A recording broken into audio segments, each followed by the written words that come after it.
વડોદરા શહેરના કારેલીબાગ વિસ્તારમાં પોલીસ કર્મીઓ પર હુમલાની ઘટના સામે આવી છે। સંતોષી માતા મંદિર પાસે બનેલી આ ઘટનામાં 2 પોલીસ કર્મીઓ ઇજાગ્રસ્ત થયા છે। માહિતી અનુસાર ડાયલ 112 જનરક્ષકને મળેલી માહિતીના આધારે પોલીસ ટીમ ઘટનાસ્થળે પહોંચી હતી।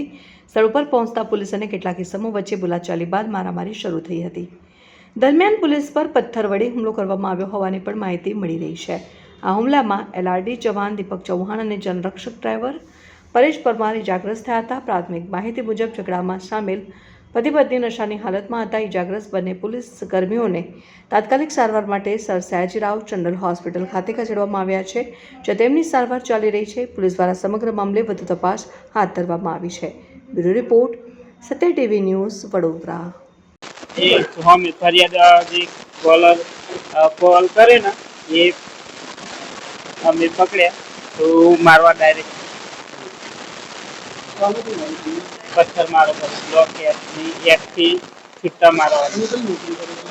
कारेलीबाग पुलिस 112 चौहान परेश कुमार नगर, दीपक साहब चौहान, दीपक साहब परमार, चौहान परेश कुमार नगर, 112 ना ड्राइवर।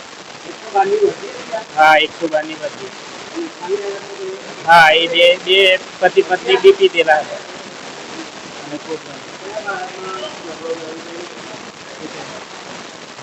ये झगड़ो के एमना पुलिस चौहान परेश कुमार नगर।